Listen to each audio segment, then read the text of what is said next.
What's up, everybody? It's Julian Mack. I'm here with Sir Maejor Page. We're outside a work release, standing together, united for a common cause. What's up, brother? What's going on, man? What's up? So we're out here today because there are. Tell us about the conditions in there. I saw the pictures on your page. Right. So there's pictures in their videos that this place is a deplorable place to live. It is a unsafe, hazardous detention center. This is a jail. Right. And so typically when you look at it, you don't think that it's a jail. And it looks very nice on the outside. On the outside. Yeah.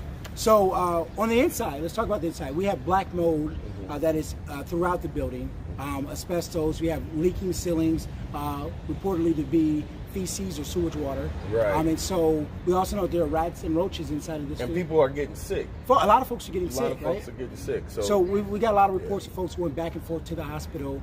And since I got these photos and the videos, we put that out there to social media land, and the stuff just went crazy, right? And so I think that if it had not got out of Lucas County, if those photos had not gotten outside of Toledo, nothing would have gotten done. But because other people in other markets can see it, that's why we're getting, So what are we getting done here? What are we getting done? Great. So so I already know, and I walked up earlier and I heard how law enforcement was trying to change the narrative, saying that they're trying to shut down work release. That's not the case, is it? Absolutely not, Okay. right? So we would never, first of all, I don't think that you would ever stand for that cause.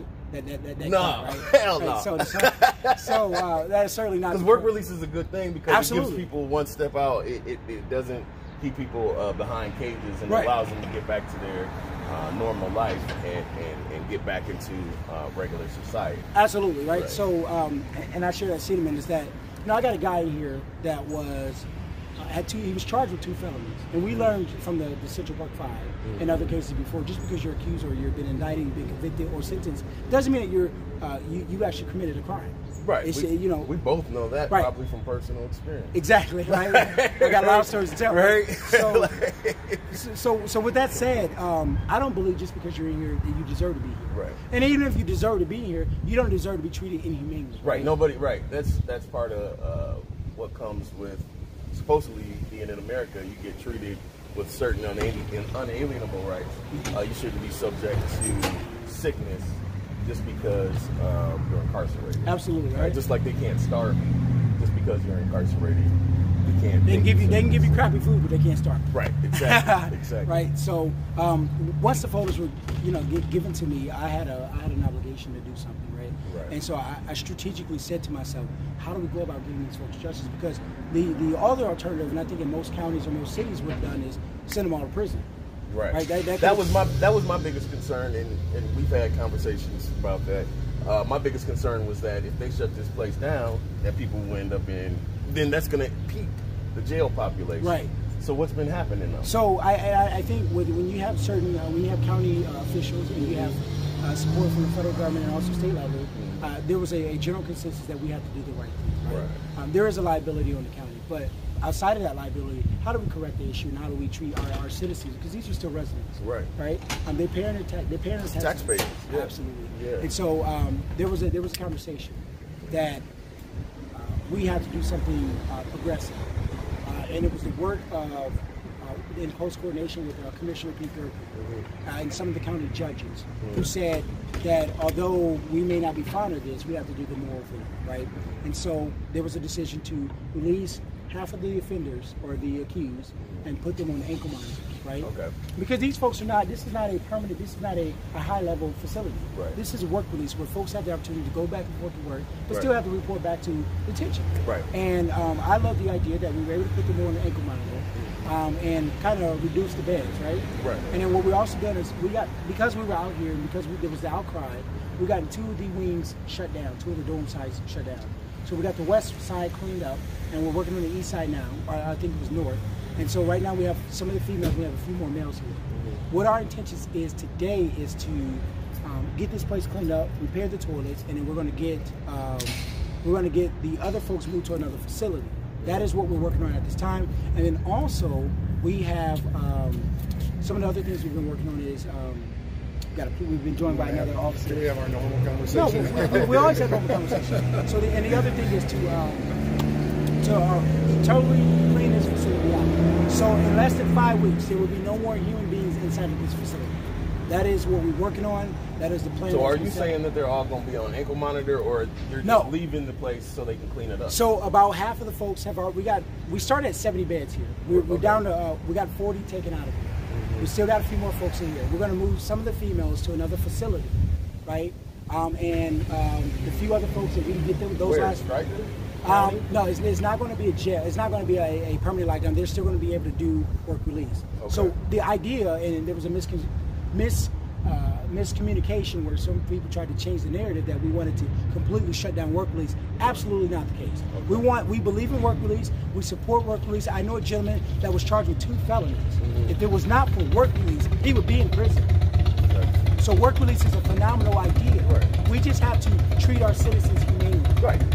And that is the main. So when I say shut it down, I'm saying shut this facility down, and then we have a contingency plan already working with the progress. So it was the work of certain county officials. What is that contingency plan? Or is that kind of and that's just what we talked about. So we talked about releasing them, putting them on ankle monitor. We had folks busting out ankle monitor. So that's the ankle monitor. Yeah, we have boxes and ankle monitors that have never been used before. Okay. They're used today. Great. Yeah. That's great. So when folks want to frown upon activism or shouting or being what they deem to be belligerent or radical, that was what was required to change certain legislation and laws. Remember, women didn't have rights. Me and I both know you're preaching to the choir there. To your audience, right? Okay. So and to the audience that black folks wouldn't be free today if it wasn't for folks being rebellious and having this outcry of injustice. So what should people do if they're concerned about the conditions in there? What you should do is, first of all, you should be down here today sending that message to the rest of the community, but also understand that you have elected officials that are directly responsible for the way in which we operate, the way in which we are forced to live, and these judges were completely responsible for this facility. That power has now been relinquished back over to the county. So when you think of Court of Common Pleas, you typically see that as the county. Okay. Those are judges who have their own entities, like an independent entity. Those judges no longer have the control of this facility. It's been given back to the county. And that's why we're able to do some of the stuff we're doing now. Okay. I think this is the last question, but I think I got to ask it because people want to know. Your recent interactions and cases in Toledo, has that had any motivation with you being out here today? No. So I'm an activist. I'm an activist by heart. I've been an activist since I was 5 years old, so I didn't have a choice. If anyone knows who my mother is or my family, you know that I was obligated to be on the picket line. And I hated it. I was embarrassed. I would hide my face with a sign. But then as I got older and I started to see what other black men and women had to endure, I wasn't subject to police brutality before. Not to say I wasn't subject, but I never had to deal with it. First, the fear of who my mother was. But second of all, I don't look like you. I speak differently, I dress differently, I look differently because of my condition, right? And so I never had to face what most black men have to go through. It was only until I decided time in Toledo and really, no, it's not just Toledo, it's about fighting for what you believe in. And when you do that, you piss off certain folks in position of power, and then it's that retaliation. But through the grace of God, I've always gotten not guilty, or I've always had favorable outcomes.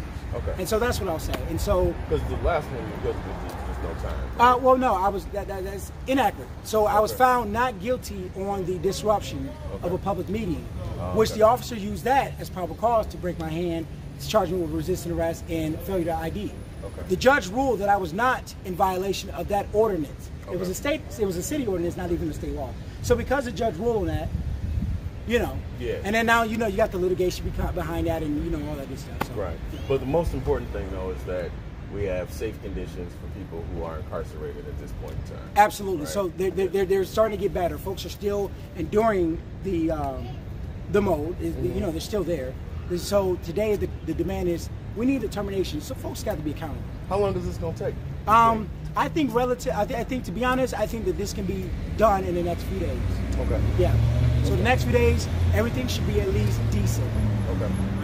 All right, man. My pleasure. Let's keep fighting. Yes, sir. All right. Yes, sir. Appreciate you. Staying with you today. My pleasure. All right. Remember, swamp up and sit down so we all may prosper.